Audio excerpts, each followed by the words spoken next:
नमस्कार।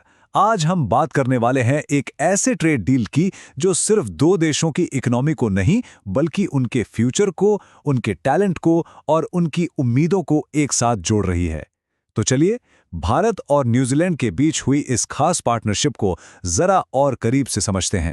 तो सवाल ये उठता है कि एक ट्रेड डील स्टूडेंट्स, किसानों और इनोवेटर्स को एक साथ कैसे जोड़ सकती है? इसका जवाब ये है कि ये डील सिर्फ सामान के आने जाने या टैक्स कम करने तक ही सीमित नहीं है। असल में ये ज्ञान, टैलेंट और इनोवेशन के लिए एक बिल्कुल नया रास्ता बना रही है। एक ऐसा हाईवे जो दोनों देशों के लिए तरक्की के न जाने कितने नए दरवाजे खोलने वाला है। तो हम इस एग्रीमेंट को 5 हिस्सों में समझेंगे।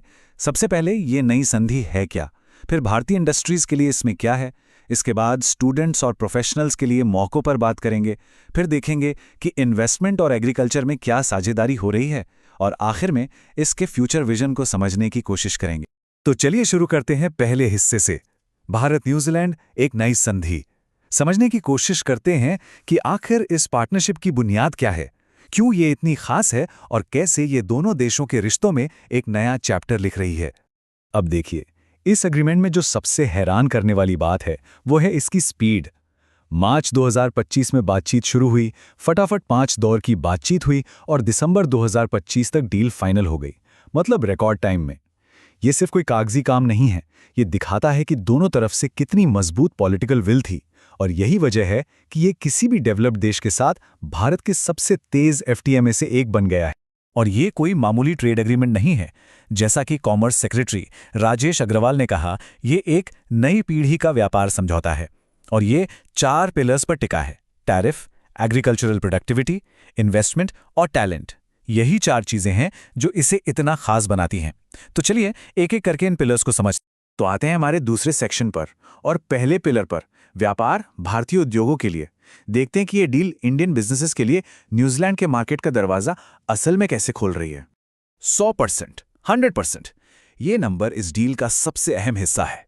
इसका सीधा मतलब ये है कि भारत से न्यूजीलैंड जाने वाले हर एक प्रोडक्ट पर 0 टैरिफ लगेगा, मतलब कोई ड्यूटी नहीं।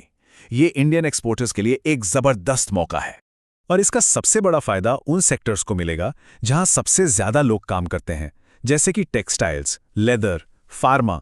जरा सोचिए उन कारीगरों के बारे में जिनके बनाए जूते या कपड़े अब बिना किसी एक्स्ट्रा कॉस्ट के न्यूजीलैंड पहुंचेंगे, या उन छोटी छोटी इंजीनियरिंग और ऑटोमोबाइल कंपनियों के बारे में जिन्हें एक पूरा नया मार्केट मिल जाएगा। और हाँ, ये एक बैलेंस्ड डील है। ऐसा नहीं कि फायदा सिर्फ एक तरफा हो। जहां भारत के हर सामान को न्यूजीलैंड में 100% ड्यूटी फ्री एक्सेस मिल रहा है, वहीं भारत ने भी अपने 70% सेक्टर्स में टैरिफ कम किए हैं। खासतौर पर न्यूजीलैंड को भारत के सर्विस सेक्टर में काफी बड़ी पहुंच मिली है। मतलब ये एक विन विन सिचुएशन है। चलिए अब बात करते हैं टैलेंट की, इस डील का वो हिस्सा जो इसे सच में फ्यूचर रेडी बनाता है। देखते हैं कि ये इंडियन स्टूडेंट्स और प्रोफेशनल्स के लिए कैसे नए दरवाजे खोल रहा है। ये इंडियन स्टूडेंट्स के लिए एक रियल गेम चेंजर है। देखिए, अब कोई स्टूडेंट अगर स्टेम फील्ड में ग्रेजुएशन या पोस्ट ग्रेजुएशन करता है तो उसे पढ़ाई के बाद 3 साल तक काम करने का अधिकार मिलेगा, और अगर कोई डॉक्टरेट कर रहा है तो उसे 4 साल मिलेंगे। मतलब अब सिर्फ वर्ल्ड क्लास एजुकेशन ही नहीं बल्कि ग्लोबल वर्क एक्सपीरियंस भी मिलेगा। और ये सिर्फ स्टूडेंट्स तक ही सीमित नहीं है। 5,000 ये वो नंबर है जो स्किल्ड इंडियन प्रोफेशनल्स के लिए एक साथ वीज़ा उपलब्ध कराएगा। इसमें आईटी प्रोफेशनल्स हैं, इंजीनियर्स हैं, हेल्थ केयर वर्कर्स हैं, और यहाँ तक कि आयुष प्रैक्टिशनर्स और इंडियन शेफ्स के लिए भी खास जगह बनाई गई है। इसके अलावा कल्चरल एक्सचेंज को भी बढ़ावा दिया गया है। हर साल 1,000 वर्क एंड हॉलिडे वीज़ा मिलेंगे। इससे युवा लोगों को एक दूसरे के देश को जानने, वहाँ काम करने और घूमने का मौका मिलेगा। ये पीपल टू पीपल कनेक्ट को और भी मजबूत करेगा। तो अब आते हैं हमारे चौथे सेक्शन पर और डील के तीसरे और चौथे पिलर पर, साझेदारी यानी इन्वेस्टमेंट और एग्रीकल्चर। देखते हैं कि इन 2 बहुत जरूरी सेक्टर्स में ये डील क्या बदलाव ला रही है। $20 बिलियन, ये एक बहुत बड़ी रकम है। न्यूजीलैंड ने अगले 15 सालों में भारत में इतना इन्वेस्टमेंट करने का वादा किया है। जाहिर है ये भारत के मेक इन इंडिया विजन के लिए एक बहुत बड़ा बूस्ट होगा, जिससे मैन्युफैक्चरिंग, इंफ्रास्ट्रक्चर और सर्विसेज में नई टेक्नोलॉजी और जॉब्स आएंगे। अब बात करते हैं एग्रीकल्चर की, जो किसी भी ट्रेड डील में एक बहुत सेंसिटिव मुद्दा होता है। इस डील ने इसे बहुत स्मार्टली हैंडल किया है। देखिए, यहाँ 2 चीजें हैं, सहयोग और सुरक्षा। एक तरफ भारत ने अपने किसानों के हितों की पूरी तरह से रक्षा की है। डेयरी, कॉफी, शुगर, रबर जैसे प्रोडक्ट्स को पूरी तरह से बाहर रखा गया है। वहीं दूसरी तरफ सहयोग के लिए भी दरवाजे खोले गए हैं, जैसे सेब, कीवी और शहद की पैदावार बढ़ाने के लिए न्यूजीलैंड की टेक्नोलॉजी और एक्सपर्टीज का इस्तेमाल किया जाएगा। तो ये एक बहुत ही बैलेंस्ड अप्रोच है। इस डील का एक और बड़ा फायदा भारत के फार्मा सेक्टर को होगा। अब न्यूजीलैंड में भारतीय दवाओं को अप्रूवल जल्दी मिलेगा। क्यों? क्योंकि न्यूजीलैंड अब यूएस FDA या यूरोपियन एजेंसी जैसी रेगुलेटर्स की रिपोर्ट्स को मानेगा। इसका मतलब है कम कागजी कार्रवाई, कम खर्चे और बार बार होने वाले इंस्पेक्शन से छुटकारा।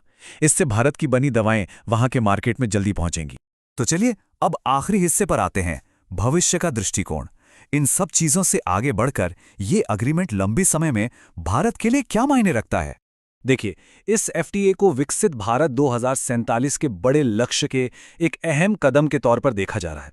यह सिर्फ एक्सपोर्ट इंपोर्ट बढ़ाने की बात नहीं है, बल्कि ये भारत को 2047 तक एक कॉम्पिटिटिव, इंक्लूसिव और मजबूत इकोनॉमी बनाने के विजन का हिस्सा है।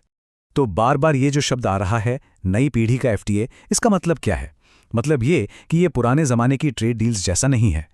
इसमें सिर्फ सामान और सर्विस का ट्रेड नहीं है, इसमें इन्वेस्टमेंट भी है, इसमें टैलेंट की मूवमेंट भी है और इनोवेशन में स्ट्रेटेजिक पार्टनरशिप भी है।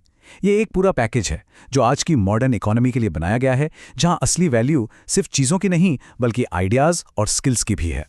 और आखिर में ये समझना जरूरी है कि ये डील सिर्फ इकोनॉमी के बारे में नहीं है, ये एक स्ट्रैटेजिक मूव भी है जो इंडो पैसिफिक जैसे अहम रीजन में भारत की भूमिका को और मजबूत करता है।